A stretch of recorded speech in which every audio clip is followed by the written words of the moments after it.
इश्क का जज्बा अब ना दिलों से कम होगा। मौत के भय से इश्क का जज्बा अब ना इन दिलों से कम होगा। कभी भी माँ तेरे इस दामन पे ना कभी कोई सितम होगा।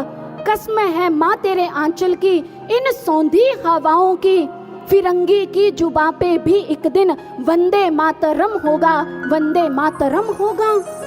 फिरंगी भी माँ एक दिन तेरी महिमा का गुणगान गाएंगे, ऐसा संकल्प उनका था। भक्तजनों, दुख होता है उस समय जिस समय हम अपने उन्हीं देशभक्तों की ऐसी कुर्बानियों को भूल जाते हैं। हम संकल्प नहीं लेते इस समाज के हित के लिए, कल्याण के लिए, इसकी रक्षा के लिए, अपनी बुराइयों का परित्याग करने के लिए। एक वो थे जिन्होंने हमें ऐसा सुंदर भारत देश देने के लिए किसी भी मिलने वाली यातना की चिंता नहीं की, विचार नहीं किया।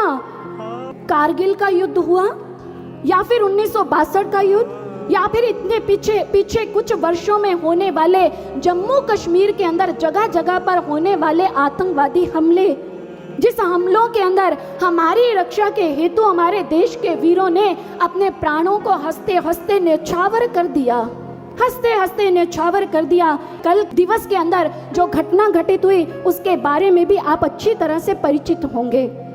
जम्मू कश्मीर के अंदर पुलवामा के अंदर जो आतंकी हमला हुआ, जिस हमले के तहत 44 जवान जो हैं वो शहादत को प्राप्त कर गए, हम शायद यहाँ बैठ करके इस बात का अनुमान नहीं लगा सकते हैं कि उस पुलवामा के अंदर जो 44 शहीद शहादत को प्राप्त हुए हैं, कितनी उन्हें यातना मिली, कितनी पीड़ा मिली।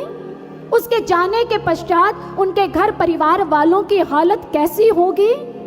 हम बड़े आनंद मग्न होकर के जी रहे हैं, भोग विलास करते हैं, इंद्रिय सुखों की पूर्ति के पीछे दौड़ रहे हैं, लेकिन वो लोग जिन्होंने हमारी रक्षा के लिए वहां तैनात होते हुए शहादतों को प्राप्त किया, उनके चले जाने के पश्चात उनके घर परिवारों की हालत कैसी हुई।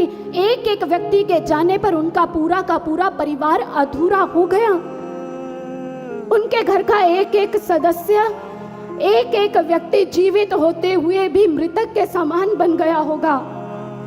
वो जीवित होते हुए भी अधमरे हो चुके होंगे। उन वीरों की जो किसी का पति था, किसी का बेटा, किसी का भाई, जाकर के उनके घर वालों से उनके हृदय के भावों को जानने का प्रयास कीजिए, यत्न करने की कोशिश कीजिए। अपने पिता के इस वीरता, इस शहादत के साथ जुड़े हुए किस्से